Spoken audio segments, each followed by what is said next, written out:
You're ruining our family name. Amanda screamed, her perfectly manicured finger jabbing the air inches from my face. The Prescotts don't associate with street people.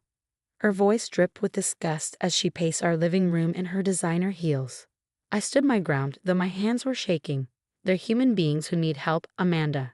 The shelter is already making a difference in their lives. My name is Olivia, and at 32, I never expected to be facing down my mother-in-law over opening a homeless shelter. But here we were, her face red with fury, while my husband Michael sat silently on the couch, avoiding eye contact. Making a difference? Amanda scoffed. You're bringing shame to this family. Do you know how it looks when people find out a Prescott is running a shelter in that disgusting part of town? My friends at the country club can't stop talking about it. I thought about the families I'd helped that week, the single mother who'd finally found a safe place to sleep with her kids, the elderly veteran who needed a warm meal. I don't care what your country club friends think. Michael. Amanda turned to her son, her voice shifting to the manipulative tone I'd grown to hate. Darling, you have to do something about this. Your father is beside himself. The family reputation. The family reputation will survive, I cut in. In fact, it might even improve if people see the Prescotts actually helping the community instead of just talking about it at charity galas. Amanda's eyes narrowed. How dare you? We've donated millions to this city. To proper charities, not some flophouse you've cobbled together. Proper charities? I couldn't help but laugh. You mean the ones where you get to wear expensive dresses and take photos for social media? When was the last time you actually helped someone in need? Michael? Amanda's voice turned ice cold. It's time to choose. Either she stops this ridiculous project, or you need to think very carefully about your position in this family. Finally, Michael spoke, his voice quiet. Liv, maybe we should think about this. The shelter is taking up all your time, and Mom's right about how it looks.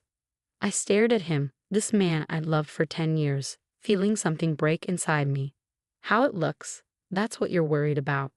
The Prescott name means something in this city, he said, standing up to join his mother. We have responsibilities, appearances to maintain. Appearances, I echoed. Well, here's how it looks to me. My husband and his mother care more about their country club reputation than helping people who've lost everything. Amanda smirked, victory written all over her face. Well, if that's how you see it, perhaps it's best if you step away from the family entirely. Michael can find someone more suitable. I looked between them, Amanda in her perfectly pressed designer outfit, Michael in his tailored suit, both of them so concerned about their precious family name.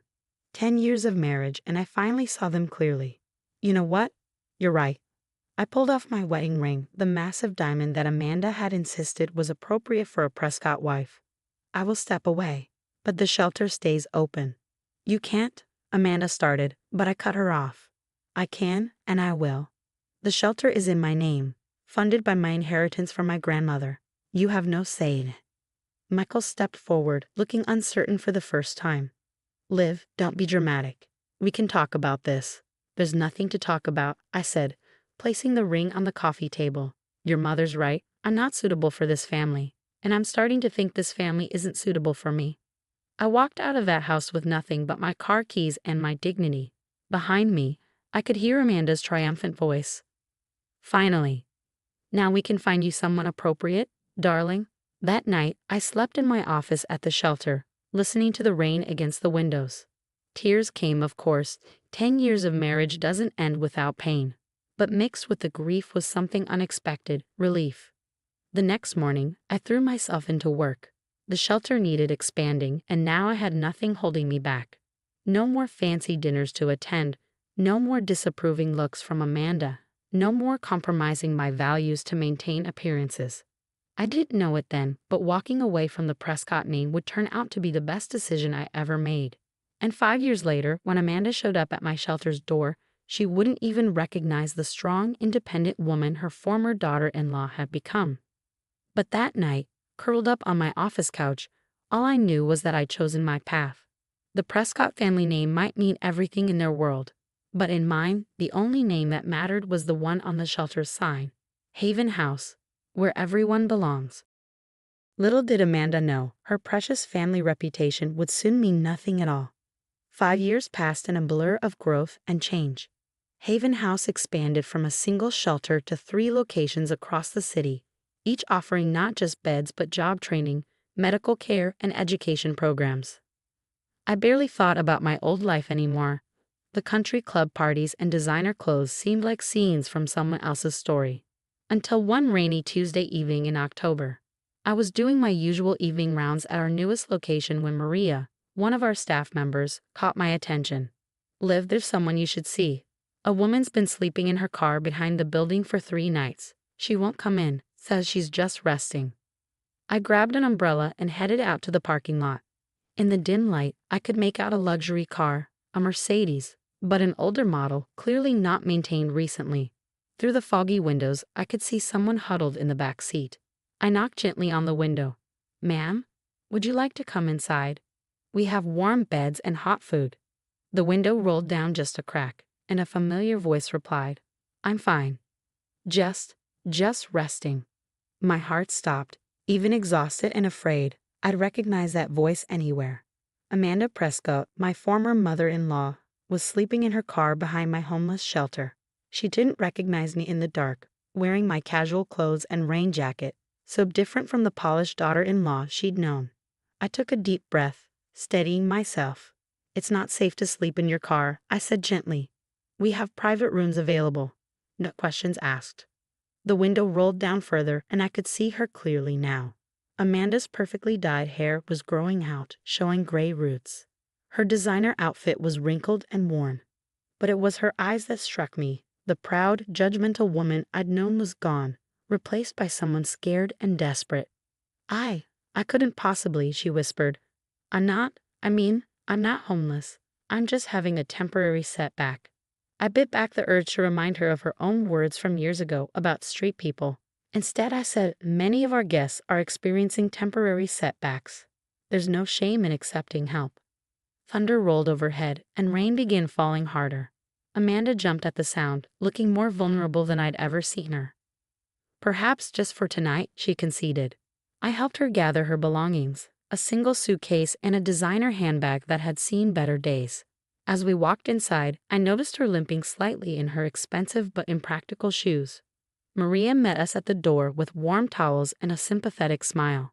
She'd been homeless herself once, before becoming one of our most dedicated staff members. "Welcome to Haven House," she said warmly. "I'm Maria, and this is our director, Olivia." Amanda's head snapped up at my name, really looking at me for the first time. I saw the moment recognition hit her. Her eyes widened, and she swayed slightly on her feet. She whispered. "Let's get you settled first," I said firmly. "We can talk later." I led her to one of our private rooms, basic but clean and safe. Amanda stood in the doorway, clutching her handbag like a shield. "Why?" she asked, her voice barely audible. "Why would you help me after everything?" I thought about the cruel words she'd spoken years ago, about family names and reputations. I thought about Michael, who I'd heard had married someone more suitable barely 6 months after our divorce.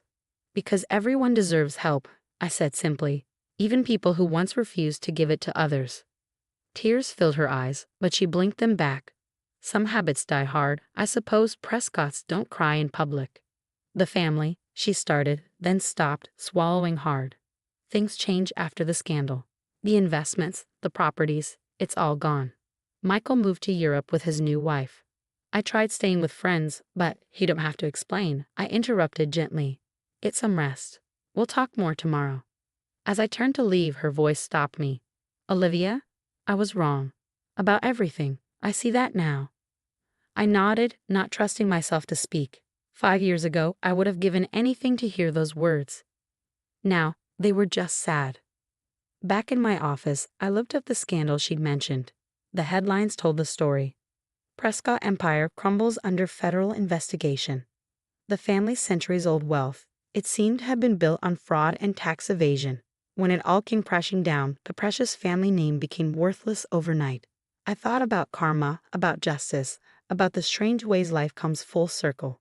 But mostly, I thought about the scared woman in room 114 who'd lost everything she once thought important and found herself seeking help from the very person she'd once despised.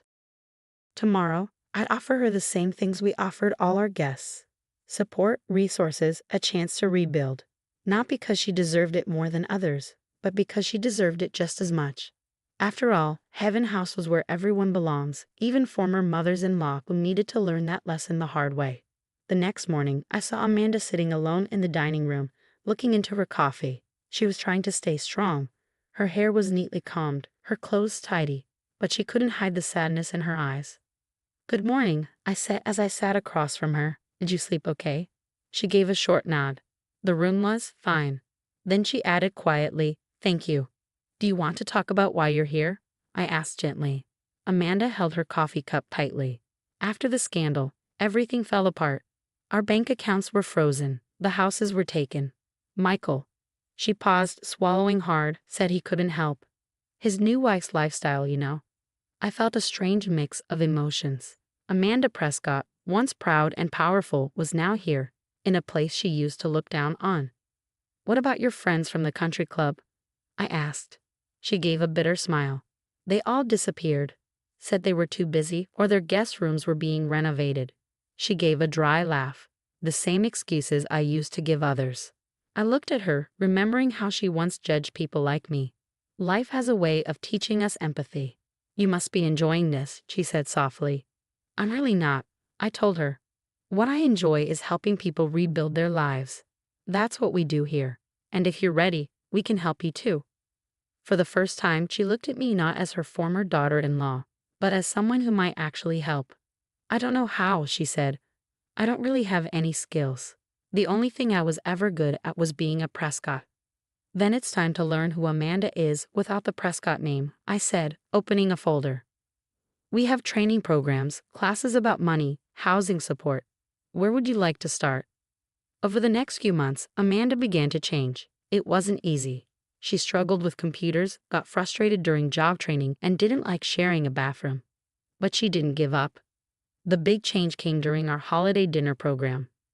Amanda, now working part-time as a receptionist, helped serve food.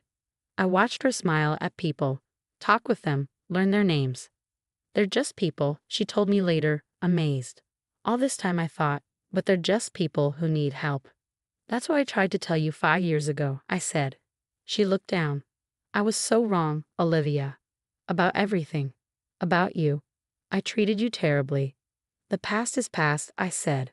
"What matters is what you do now." And she did a lot. As her confidence grew, Amanda became one of our most helpful volunteers.